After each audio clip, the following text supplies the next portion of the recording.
Salut à tous, c'est Flippies. En cette période de fête, j'avais très envie de vous faire plaisir. Et aussi de me faire plaisir, du coup on va parler séries et plus particulièrement sitcoms. Perso, j'adore les sitcoms américaines, ces séries très codifiées avec un décor récurrent et des épisodes d'une vingtaine de minutes. Community, That 70 Show, Ma famille d'abord, The Ranch et bien sûr How I Met Your Mother et le cultissimement culte Friends. Les deux derniers ont considérablement marqué leur génération, surtout Friends dans les années 90 qui fait désormais partie intégrante de la pop culture. Si je fais ça...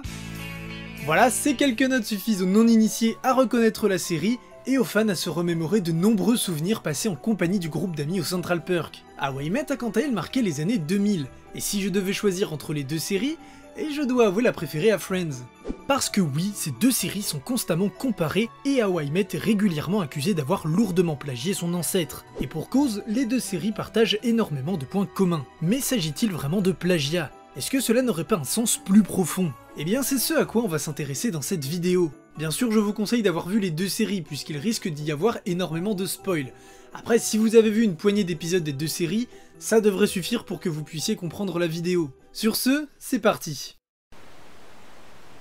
Comme je vous le disais en introduction, How I Met reprend beaucoup de gimmicks de Friends, et en même temps c'est logique. Friends, de par son succès, a imposé beaucoup de codes aux séries suivantes, tels que le groupe d'amis trentenaires toujours fourrés ensemble pour ne citer que lui. Cependant, les points communs entre les deux séries vont beaucoup plus loin que les simples ressemblances d'archétypes, et ça se voit rien qu'avec les personnages principaux. On retrouve le passionné par sa discipline scientifique ou mathématique qui finira par devenir prof de fac et presque une star dans son milieu. Timide, il enchaîne les déboires amoureux mais est pourtant à la recherche du grand amour. Croyant l'avoir trouvé, il va se faire plaquer devant l'hôtel à cause de son comportement. Après avoir vécu de nombreuses histoires plus ou moins sérieuses, il retourne finalement avec sa première copine pour qui il a eu le coup de foudre. Ensuite, il y a la maman du groupe, celle qui partage à la fois un lien amical ou familial avec le personnage précédent, qui forme un couple avec le meilleur ami de cette personne, et qui est également le meilleur ami de la nouvelle venue, love interest du premier personnage. Après ça vient donc son partenaire qui est donc le meilleur ami de celui que l'on pourrait qualifier de héros. Très généreux, il tient le rôle du blagueur loin de toujours faire mouche, et qui se retrouve souvent dans des situations sociales qui le mettent mal à l'aise. Ce trio est rejoint par un dragueur invétéré, abusant de son charme pour multiplier les conquêtes et qui va provoquer de nombreuses situations comiques dues à son comportement à la morale douteuse. Dans le cas de How I Met, Barney reprend aussi certains traits de Phoebe, tels que ses penchants pour le sadomasochisme mais aussi sa folie, faisant de Barney un personnage presque caricatural et ne répondant à pratiquement aucune norme sociale tellement ses travers sont exacerbés. Et enfin, celle dont on assiste à l'arrivée dans le groupe dans le premier épisode de la série. Celle qui devient le love interest du héros et dont le couple constitue les enjeux amoureux majeurs de la série avec ses nombreuses péripéties. Une femme forte qui consacre une part importante de sa vie à sa carrière et qui finit par succomber au charme de son ami dragueur. Vous pouvez constater qu'il y a énormément de points communs entre les deux séries, et ça c'est une liste non exhaustive. Je suis même sûr qu'on pourrait faire une vidéo entière rien que sur ces ressemblances. Mais bon, hormis pour le kiff, ça n'aurait pas grand intérêt. Et je ne vais pas non plus vous sortir la carte du oui c'est différent puisque Lily et Marshall sont mariés, ou oui c'est différent puisque Robin et Barney eux finissent par se marier. Non, franchement ça serait vraiment abusé puisque ce ne sont que des petites différences, des détails. Et au final tout ça ne change pas grand chose au concept d'amis dont on suit la vie quotidienne. Non, je ne pourrais certainement pas justifier que How I Met n'est pas un plagiat uniquement en citant les différences de forme. En revanche, il faut creuser du côté des différences de fond permises grâce aux ressemblances de forme. Et vous allez voir que How I Met Your Mother est loin d'être une simple copie surfant sur la popularité de Friends.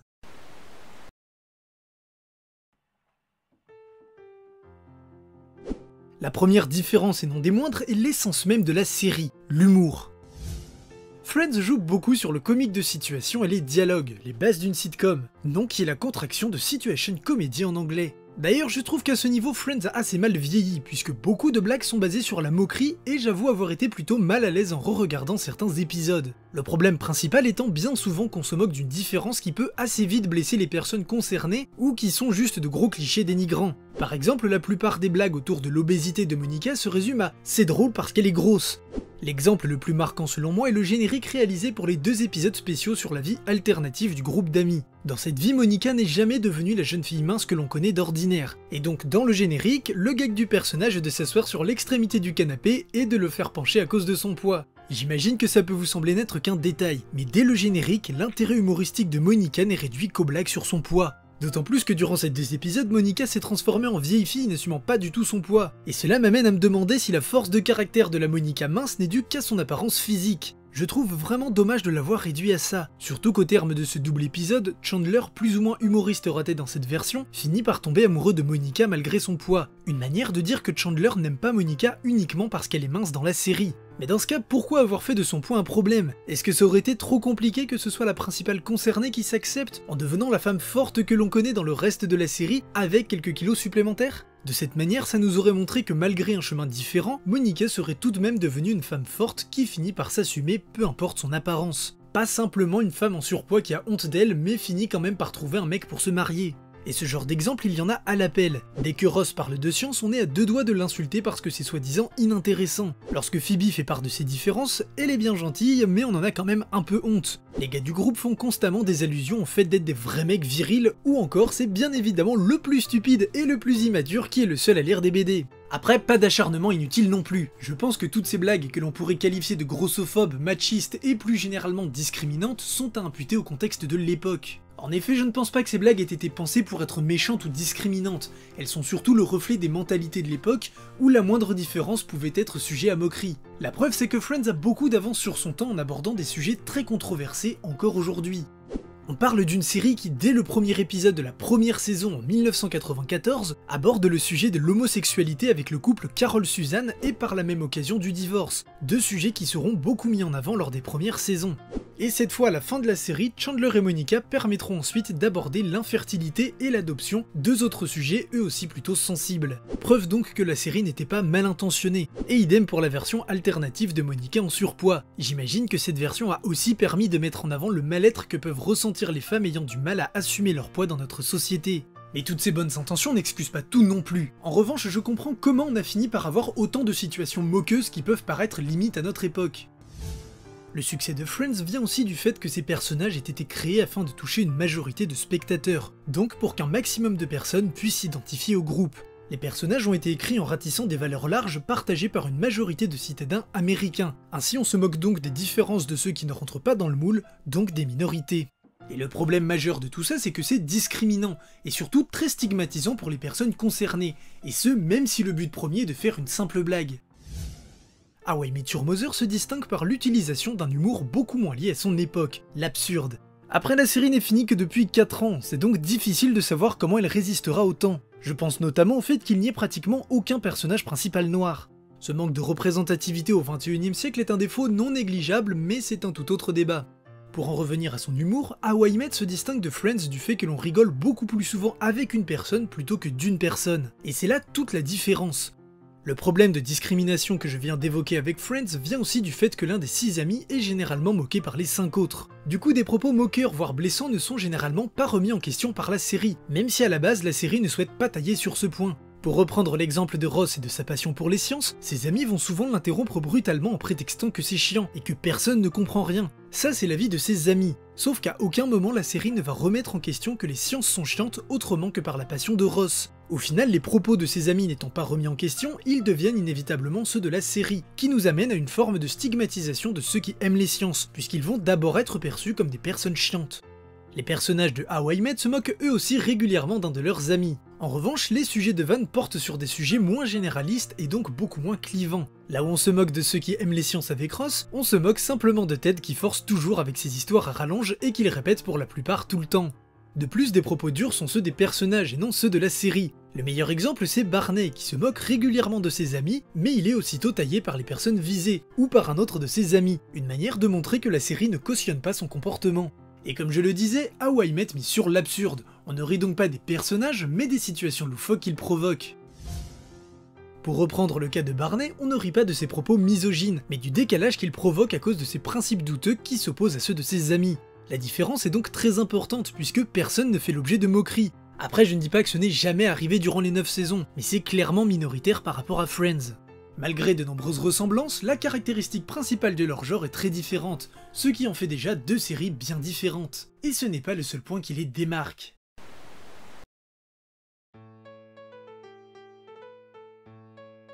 How I Met Your Mother se distingue considérablement de Friends mais aussi des autres sitcoms grâce à son montage. Le genre de la sitcom est caractérisé par ses quelques décors récurrents dans lesquels se passe une bonne partie de l'histoire. Les scènes s'y déroulant sont d'ailleurs filmées en direct avec la présence d'un public à qui on doit les rires en fond sonore. Cette technique fait des sitcoms une sorte de théâtre filmé plus qu'un objet filmique avec une vraie mise en scène, ce qui leur vaut d'ailleurs leur mauvaise réputation de programme bas de gamme. Et c'est aussi ce qui est à l'origine d'un humour de situation basé sur les dialogues, comme dans Friends. How I Met s'éloigne de ce code avec un montage très cut qui lui permet d'avoir recours à l'humour absurde, nécessitant des plans efficaces et précis pour réussir ses gags. La série en utilise tellement qu'elle est l'une des rares sitcoms à être entièrement enregistrée sans public, puisque l'action se déroule souvent dans plus de décors que la normale et nécessite de nombreuses prises de vue. Cette utilisation des cuts entraîne donc un rythme bien différent des séries comme Friends.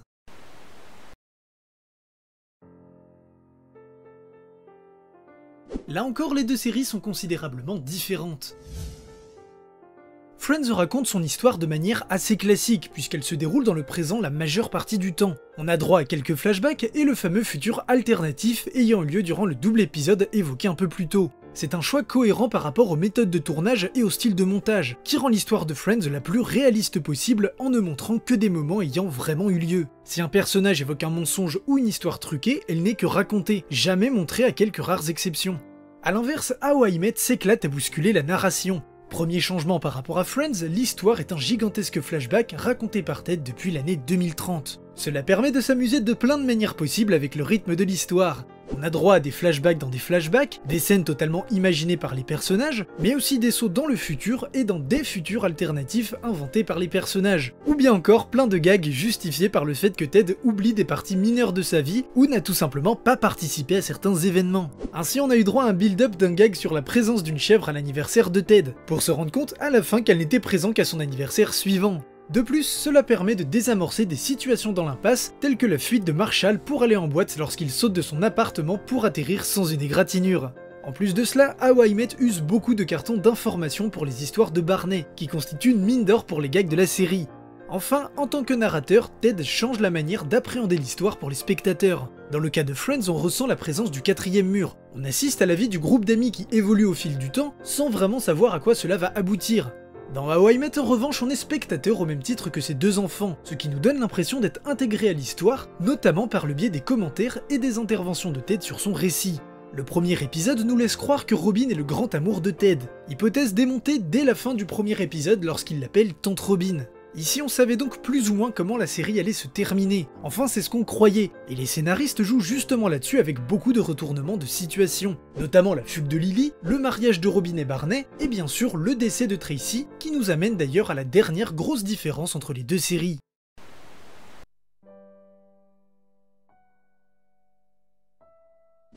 Les deux séries défendent et mettent en avant les valeurs de l'amitié. Au travers de leurs 10 années d'histoire, Friends et How I Met Your Mother montrent que les amis permettent de surpasser n'importe quelle épreuve de la vie, qu'ils deviennent une seconde famille avec laquelle on partage les meilleurs souvenirs de notre vie. Enfin, pas tout à fait. La conclusion de Friends reste dans cette optique en nous proposant une happy end. Phoebe s'est mariée, Monica et Chandler viennent d'adopter, et surtout Rachel et Ross finissent enfin ensemble. Une fin en accord avec le reste de la série, qui s'est toujours positionnée en tant que comédie humoristique, montrant principalement les côtés positifs de la vie.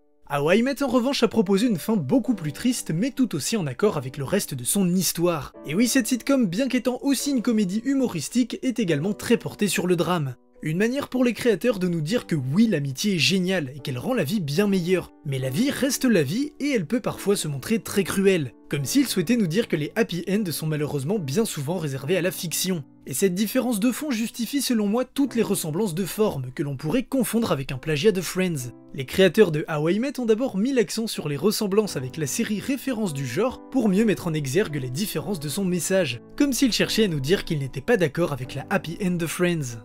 Il est possible que je surinterprète, il n'empêche qu'en suivant ce raisonnement je trouve scandaleux d'avoir fait changer la fin de la série, tout ça parce qu'elle a déplu à des soi-disant fans. En faisant ça, les créateurs ont été obligés de modifier le sens de leur œuvre, devenant ainsi le même que celui de Friends qu'ils critiquaient à la base.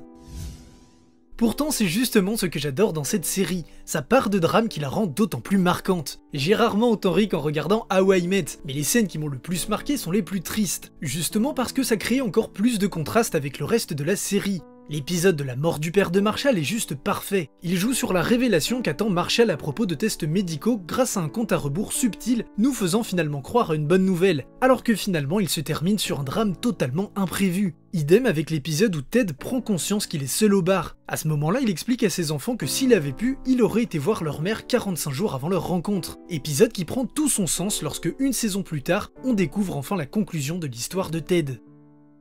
D'ailleurs, je prends quelques instants supplémentaires pour revenir sur cette fin. Personnellement, je l'adore, car comme je viens de vous l'expliquer, je la trouve parfaitement en accord avec le reste de la série. Beaucoup s'en sont plaints en prétextant que puisqu'on découvrait Tracy dans la saison 9 et qu'elle y mourait, tout le reste de la série n'avait servi à rien. Je ne suis absolument pas d'accord avec ça, et je trouve que c'est passé à côté de tout ce que la série a à nous proposer.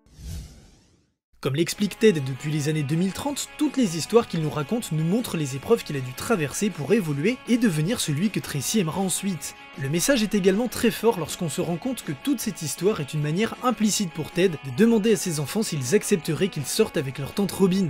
Personnellement, je pense que les fans ont énormément gueulé car ils ont été trompés par les créateurs, tout comme les enfants ont été trompés par Ted puisqu'ils croyaient avoir l'histoire de la rencontre entre leur mère et leur père, alors qu'au final Robin est vraisemblablement au centre de l'intrigue. Et puis surtout, ça nous montre encore une fois que la vie reste plus importante que la fiction. Oui, Ted a galéré pendant 8 saisons pour trouver sa promise. Oui, Tracy est une personne absolument géniale qu'on aimerait tous côtoyer. Et oui, tous deux méritaient amplement de finir leur vie ensemble après les épreuves qu'ils ont traversées. Sauf que la vie peut se montrer cruelle et injuste. Il ne s'agit pas d'un conte de fées où sous prétexte d'avoir vécu des galères, on peut ensuite mener une vie paisible parce qu'on l'a bien mérité. Dans la vie, ça ne marche pas comme ça. Ce que je trouve le plus paradoxal là-dedans, c'est que Friends est à première vue très réaliste de par son style de théâtre filmé et son montage minimaliste alors qu'elle propose une happy end idéaliste. Là où à l'inverse on ressent beaucoup la part de fiction dans How I Met avec son montage très cuté qui se conclut finalement par un dénouement très réaliste et dramatique. Au final, vous l'aurez compris, How I Met Your Mother est loin de n'être qu'un vulgaire plagiat de Friends. Les fortes ressemblances entre les deux séries peuvent s'expliquer par la volonté de rendre hommage à la série référence du genre. Mais c'est surtout parce que tous ces points communs permettent de mettre en évidence les divergences telles que l'humour et le message de l'œuvre. Et s'il se trouve que vous n'êtes pas encore convaincu, une dernière ressemblance marque définitivement leur différence. Les deux séries ont brisé et réinventé les codes de leur genre, chose totalement impossible si How I Met Your Mother s'était contenté de copier sans innover et évoluer. C'est là-dessus que cette vidéo s'achève. J'espère qu'elle vous aura plu puisque c'est la première fois qu'on parlait séries, mais voilà, fallait que j'en parle, ces deux séries me tenaient vraiment beaucoup à cœur. Je vous invite maintenant en commentaire à me donner votre avis sur les deux séries et surtout à me dire quelle est votre favorite. Si vous souhaitez soutenir la chaîne, rendez-vous sur Utip, nous on se retrouve pour de prochaines vidéos, salut à tous et à bientôt.